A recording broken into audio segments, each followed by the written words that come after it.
बहुमत की सरकार कभी चुननी नहीं चाहिए। देखिए, ईवीएम इस देश के लोकतंत्र पर बैठा वो बेताल है। 400 पार का नारा लगा रहे हैं। आप क्या समझ रहे थे, लोकतंत्र की रक्षा हो पाएगी? संविधान को हम कंट्रोल कर पाएंगे, नियंत्रण कर पाएंगे?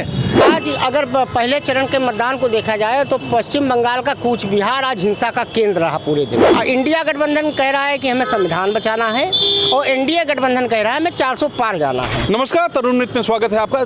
दुनिया के सबसे बड़े लोकतंत्र का चुनाव, महासंग्राम का चुनाव के पहले चरण का मतदान आज हो गया। सीधे तौर पे कह सकते हैं 21 राज्य, 102 क्षेत्र जहां मतदान हुए हैं। तो सीधे तौर पे आप समझ सकते हैं कितना बड़ा लोकतांत्रिक मुल्क है हमारा। इसमें एक अनोखी बात आज हुई। आपको लगेगा क्या, जो शिकायतें आई हैं वो पुलिस विभाग के लिए ज़्यादा आई हैं, या ये कह सकते हैं कि इस बार नोट हुई शिकायतें, हमेशा होती नहीं होंगी, इस बार नोट हुई। तो आज हमारे संग दो विशेषज्ञ हैं, उनसे बात करेंगे। एक वरिष्ठ पत्रकार हैं, एक राजनीतिक समीक्षक हैं। दोनों से बात करेंगे कि आखिर क्या रहा, कैसा रहा। हमारे जो वरिष्ठ पत्रकार हैं, कर्मवीर हैं, लगातार आप इन्हें देखते होंगे, एक कार्यक्रम आता है फॉलो अप, और समीक्षक हैं राकेश शर्मा जी, इनको भी आप देखते होंगे। तो आज यही बात करेंगे कि आखिर कैसा रहा, क्या रहा और क्या होने वाला है। इनको क्या लगता है, मैं नहीं कहूँगा, ये कहेंगे। कर्मवीर जी, क्या लगता है आपको, कैसा रहा? देखिए तुषार जी, अभी शाम 5 बजे तक की जो रिपोर्ट है यूपी की तो 57.54% लगभग मतदान पूरे यूपी में हुआ है। अगर 8 सीटों की बात की जाए तो बिजनौर में 54.68, कैराना में 58.68, मुरादाबाद में 57.65, मुजफ्फरनगर में 54.91, नगीना में 58.05, पीलीभीत में 60.23 और रामपुर में 52.42 और सहारनपुर में सबसे ज़्यादा हुआ है 63.29%। 5 बजे तक, 6 बजे तक कोई अनोखा नहीं हो जाएगा, इतना ही रहेगा एक लगभग। एक चीज़ ध्यान रखिए, क्योंकि गर्मी का मौसम है तो बहुत सारे मतदाता ऐसे होते हैं, खासतौर से ये जो पश्चिम यूपी का बेल्ट है, ये किसान बेल्ट है। तो किसान शाम तक अपने खेतों में होता है। 5 बजे के बाद भी ये मान के चलिए ये मतदान जो है 7 बजे तक तो जाएगा ही जाएगा। अब यहाँ एक गौर करने वाली बात है, जो सबसे ज़्यादा मतदान हुआ है सहारनपुर में हुआ है। सहारनपुर वो सीट है जहाँ से इमरान मसूद कांग्रेस से लड़ रहे हैं और सहारनपुर में ध्रुवीकरण करने का भी मामला चला। और सबसे कम जो हुआ है वो रामपुर में हुआ है, तकरीबन 52.42% हुआ है। रामपुर आजम खान की सीट है, वहाँ भाजपा और सपा में ही मुकाबला है। लगभग ये जितनी सीटें 8 सीटें हैं, यहाँ 1-2 सीटों को छोड़ दें, जैसे नगीना चंद्रशेखर लड़ रहे हैं तो वहाँ लाजमी बात है कि चंद्रशेखर सपा और भाजपा में होगा। लेकिन ज़्यादातर सीटों में सीधा मुकाबला है, 1 to 1 है, इंडिया गठबंधन वर्सेज भाजपा। लेकिन अब यहाँ एक चीज़ सोचने वाली है कि अगर सहारनपुर में 62% से ज़्यादा मतदान हुआ है तो वो वोटर कौन थे? उन्होंने एक तरफा वोट दिया है कि दोनों को दिया, ये तो खैर आगामी 4 जून को पता चलेगा। लेकिन कुल मिला के अगर खाली यूपी की बात की जाए तो यूपी की स्थिति यही है कि मतदान लगभग शांतिपूर्ण रहा है। कुछ जगह पे ईवीएम खराब हुई, छुटपुट चीज़ें हुई, जैसा कि आपने भी अपने इंट्रो में बताया कि पुलिस से सबसे ज़्यादा शिकायतें 198 तकरीबन, ये 1 बजे तक का जानकारी थी, 199-98 शिकायतें चुनाव आयोग को सिर्फ यूपी से मिली थी जो पुलिस से रिलेटेड थी। इसके अलावा आज एक चीज़ और थी कि अरुणाचल और सिक्किम के 92 विधानसभा चुनाव भी आज ही हो रहे थे। इसके साथ ही एक और चीज़ है कि जो इस 102 सीटें हैं 21 राज्यों की, जहां पहले चरण का आज मतदान हुआ, उसमें लगभग मोदी कैबिनेट के 9 मंत्रियों का भाग्य आज ईवीएम में बंद हो गया। इसके साथ ही कमलनाथ, मध्य प्रदेश के पूर्व मुख्यमंत्री, उनके पुत्र नकुल नाथ का भी इसमें मामला फंसा है, आज उनका भी चुनाव हुआ है। किरण रिजिजू हैं, आपके संजीव बलियान जी हैं, है ना। और पीलीभीत वो सीट है जहाँ से वरुण गांधी का टिकट काटा गया था और उत्तर प्रदेश सरकार में लोक निर्माण मंत्री जितेंद्र प्रसाद, उनका भी आज भाग्य जो है वो ईवीएम में बंद कर दिया गया। अब ये 4 जून को ही पता चलेगा कि क्या होगा। ये बताइए, रामपुर में मतदान कम दिखता है, सहारनपुर में ठीक ठाक दिखता है, ज़्यादा मान सकते हैं, वजह क्या लगती है? कुछ उत्तर प्रदेश के में जो चुनाव का मतदान हुआ और परसेंटेज बहुत कम आई है। इवन सहारनपुर में भी 63% आई है। अगर आप साउथ अभी, क्योंकि हमारे सम्मानित पत्रकार साहब ने बताया उत्तर प्रदेश के बारे में, साउथ में जो चुनाव की वोटिंग हुई है 70% 75% हुई है। तो आप ये देखिए कि ऐसा अंतर क्यों आया उत्तर प्रदेश। गर्मी वहाँ भी है, ऐसा नहीं है, मौसम की खराबी है, ठीक है, मगर मैं जानता हूँ शिक्षित अशिक्षित और यहाँ का जो मशीनरी का दबाव ये अड़चन डाल रहा है वोट डालने वालों के ऊपर। तो आपको क्या लगता है कि प्रशासन ने रोका है लोगों को? आप उसको अप्रत्यक्ष रूप से मान लीजिए, परोक्ष रूप से मान लीजिए, एक हिचक लोगों के वोट डालने में, लोगों में रुकावट जो डाल रहा है, चेकिंग करना, ज़बरदस्ती करना, इसका बुर्का उठा के महिलाओं के देखना, झांकना, ये सब व्यवस्था जिससे की गई है, ये सब अवांछनीय है, अशोभनीय है। इस लोकतंत्र के चुनाव में इस तरह की महिलाओं को, मुस्लिम महिलाओं के बुर्के उठा उठा के देखा जा रहा है, ये कैसी प्रथा है? मतलब आप मतलब कहने अधिकारी ये समझता है कि सुरक्षित नहीं है, हम लोग सुरक्षित नहीं, या आप क्या कहना चाहते हैं इस देश के लोगों को? ये ब्यूरोक्रेसी क्या कहना चाहती है, पुलिस प्रशासन क्या कहना चाहता है देश के लोगों?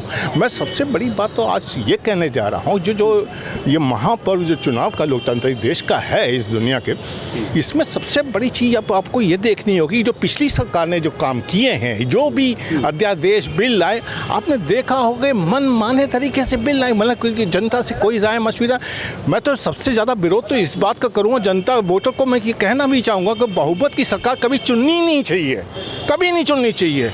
कारण क्या है कि हटी हो जाती है सरकार, अहंकार में डूब जाती है ये सरकार।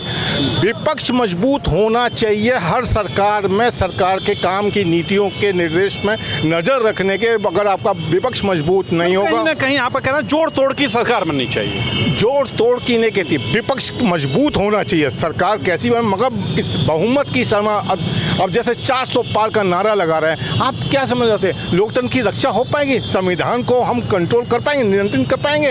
क्या संविधान में छेड़छाड़ नहीं करेंगे? क्यों कर रहे हैं ये लोग, इस तरह की बात क्यों कर रहे हैं? 400 पार की बात अपना कर सकते हैं। इनका कहना है कि संविधान से छेड़छाड़ हो जाएगी अगर बहुमत की सरकार आ जाती है, जैसी 400 पार की बात है, तो कहीं ना कहीं बेलगाम हो जाएगा। इनका कहना है, मेरा कहना नहीं। आपको क्या लगता है? राकेश जी ने बहुत सही कहा। आज उमर अब्दुल्ला ने भी एक ट्वीट किया कि कहीं ना कहीं प्रशासन का दबाव है। पहली चीज़, मणिपुर में हिंसा हुई, और आज अगर पहले चरण के मतदान को देखा जाए तो पश्चिम बंगाल का कूच बिहार आज हिंसा का केंद्र रहा पूरे दिन। वो तो हमेशा होता है, आखिर क्यों? वहाँ पे भाजपा कार्यालय पे भी हमला किया गया, ऐसा मतलब ऐसी खबरें आई। इसके साथ देखिए, जो चुनाव है वो इस समय चल रहा है 400 पार और संविधान बचाओ, सिर्फ दो ही मामले हैं।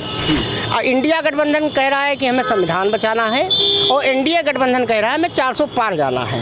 तो ये शक्ति का प्रदर्शन है। तो सीधी बात है कि जब शक्ति का प्रदर्शन होगा तो जिसके पास शासन होगी, सत्ता होगी, जैसा अभी राकेश जी ने भी कहा, मशीनरी जो होती है, मशीनरी हमेशा अपने ऊपर बैठे हुक्मरानों के हिसाब से चलती है।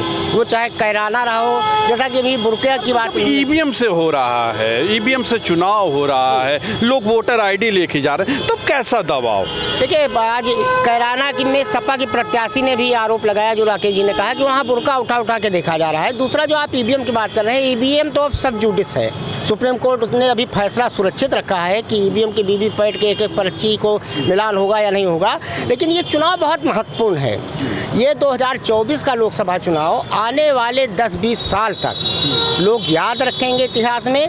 जैसा कि अपने मोदी सर भी कहते हैं 2047 में बहुत कुछ होगा, तो 2047 की जो पीढ़ी होगी हम लोगों के बाद की, वो ये 2024 के चुनाव को जरूर याद रखेगी। ये एक महत्वपूर्ण बात है। इनका कहना है 2024 का चुनाव लोग याद रखेंगे, इतना अनोखा होगा। क्या लगता है ऐसा? नहीं, पत्रकार महोदय साहब ने बिल्कुल सही बात कही है। कारण क्या है कि ये विषय आज की तारीख में चुनाव, क्या दिक्कत हो गई भाई? सब अच्छा चल रहा है, मोदी जी कर रहे हैं। बात व्यक्तिगत मत करिए। यहाँ पे सत्ता पक्ष और विपक्ष पक्ष, इस पर दोनों लोगों को मजबूत तो होना चाहिए, मगर जब तक उनके आपस में डिस्कशन और लोगों की आवाज़ को मजबूत नहीं करेंगे तो लोकतंत्र जिंदा नहीं रह पाएगा। मान सकते। चलिए, तो क्या दिक्कतें क्या हो गई? दिक्कतें क्या हो गई हैं? अब आप देखिए, अभी हमारे पत्रकार महोदय साहब ने और आपने भी दिखाया, मशीनरी दुरुपयोग कर रही है। ये जैसे पुलिस प्रशासन 198 शिकायतें हुई ना, कार्रवाई होगी। ये आप उम्मीद करना छोड़ दीजिए। एक जांच, और मुझसे इससे बहुत नफरत है क्योंकि जांच वाच होती कुछ नहीं है। ये टाइम पासिंग टर्मिनोलॉजी यूज़ की जाती है। जांच होगी, फलाना होगा, 6 महीने साल सब भूल जाता है आदमी, कुछ नहीं होता है। ये सब आदमी को उस टाइम के लिए रिलीफ देने की बात होती है। देखो जांच हमने शिकायत कर दी है, जांच अब होगी, अब हो सब निकल आएगा, वो आदमी 6 महीने बाद भूल जाता है, सब खत्म हो जाता है मामला। ये सरकार के, ये यहाँ के सिस्टम की एक सबसे बुरी और सबसे गलत है। आप तुरंत काम करिए, ख़त्म करिए मामला 1 हफ्ते के अंदर।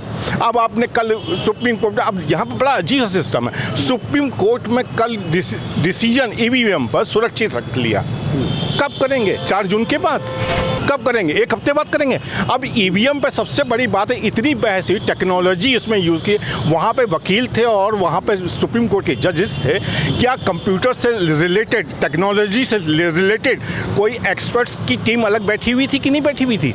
कम से कम उनकी भी अपनी राय लेनी चाहिए वहाँ पे। अरे मैं जानता हूँ कि सुप्रीम कोर्ट के जजेस लोगों को इतनी टेक्नोलॉजी जो एडवांस, भाई 50-60 साल से ऊपर की उम्र के लोग हैं, वकील भी हैं, इतनी टेक्नोलॉजी जो डेवलप हो चुकी है। आजकल के युवा लड़के जो हैं टेक्नोलॉजी एक्सपर्ट्स हैं, हैकर्स हैं, कंप्यूटर, उनकी टीम एक अलग एक्सपर्ट्स की बुला के रखनी चाहिए। भाई कैसे हो रहा है, क्या हो रहा है, इसमें आपकी क्या राय, उनकी भी ओपिनियन जज भी लें और वकील भी लें।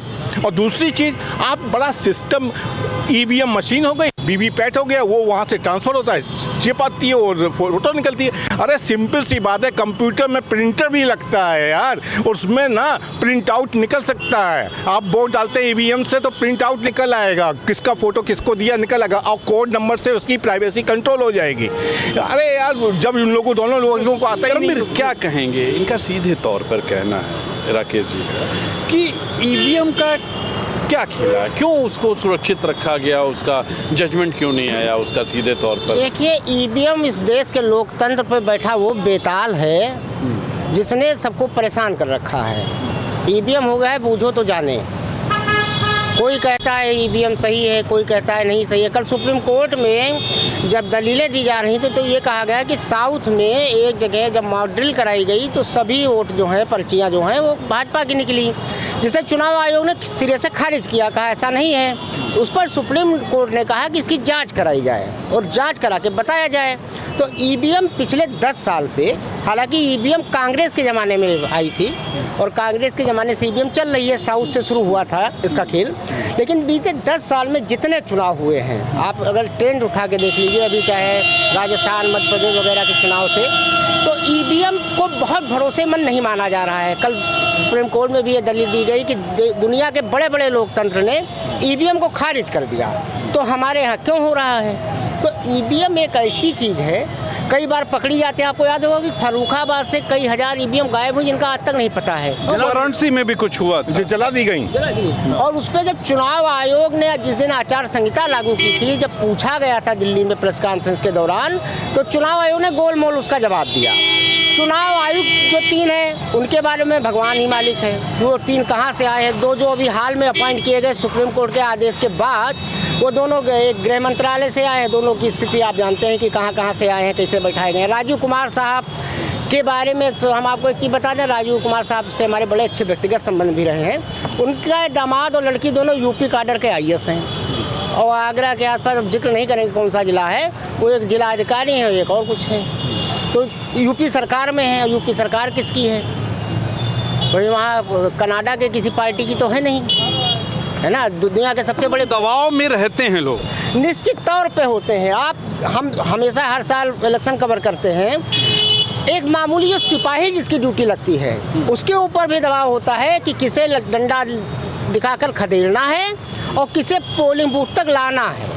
ये एक सिपाही के ऊपर भी दबाव होता है। अब फाइनल आपसे भी मुझे कुछ बात कहनी है। माननीय पत्रकार साहब ने मुझसे बताया, 2004 में जब ईवीएम मशीन इंट्रोड्यूस हुई थी तो नई आई थी, इतना ज़्यादा उसके बारे में लोगों को इन्फॉर्मेशन नहीं थी। उस टाइम फेयर चुनाव हो गए, बीजेपी हार गई और कांग्रेस आ गई। 2009 में भी हो गया। असल में क्या है कि टेक्नोलॉजी जो होती है मशीनरी की, हर साल मॉडिफाई होती रहती है। बिल्कुल। अब आप तुलना 2000 और 2009 की करें, जैसे कि सरकारें, भाजपा की सरकार कह रही है कि साहब जब आप जीतते हैं तब आप आरोप लगाते हैं, कि तब आरोप नहीं लगाते हैं, और जब हार जाते हैं तब लगाते। आप 2004, 2009, 2014, 2019 मैं चुनाव का ट्रेंड देख रहा था, वोटिंग सिस्टम देख रहा था ईवीएम मशीन का। इस इलेक्ट्रॉनिक मशीनें जितनी भी होती हैं वो कभी भी 100% प्रूफ एकदम सही नहीं होती हैं, चेंज होता रहता है, मॉडिफाई होती रहती हैं, चाहे घड़ी से लेके और ईवीएम मशीन, कंप्यूटर्स हैं, ट्रांजिस्टर्स हैं, कुछ भी कह लीजिए, सब मॉडिफाई होता है और मैनिपुलेट भी होता है आसानी से।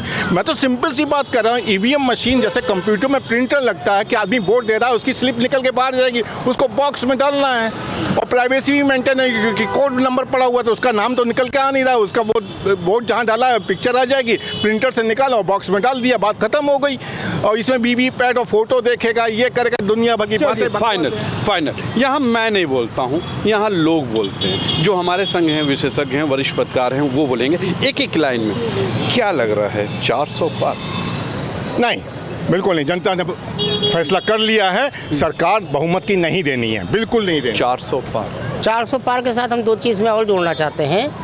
4 जून को दो चीज़ें देखनी होंगी। जो ये 8 पहले चरण के जो पश्चिम उत्तर प्रदेश की जो सीटें थीं, इसमें सहारनपुर, रामपुर, पीलीभीत और संजीव बलियान जहाँ से लड़ रहे हैं मुजफ्फरनगर और नगीना, इन सीटों का रुझान और इनका क्या ट्रेंड रहता है देखना बहुत महत्वपूर्ण होगा, क्योंकि पश्चिम में जो क्षत्रिय आंदोलन हुआ, संजीव बलियान वर्सेस संगीत सोमवाला, वो मुजफ्फरनगर सीट है। पीलीभीत में वरुण गांधी का टिकट काट के जितेंद्र प्रसाद को दिया गया, ये सीट भी बहुत कुछ कहेगी 4 जून को। इसके साथ साथ अगर आप सहारनपुर देखें तो इमरान मसूद वापस कांग्रेस में आए हैं। प्रियंका गांधी ने अभी 3 दिन पहले वहाँ रोड शो किया है, योगी आदित्यनाथ, अमित शाह से लेके सब वहाँ घूम के आए हैं। तो जो आप 400 पार वाली बात कर रहे हैं वो तो दूर की बात है, वो गंगा पार जाएंगे, तड़ी पार जाएंगे, कान से पार जाएंगे, हम नहीं बता सकते हैं।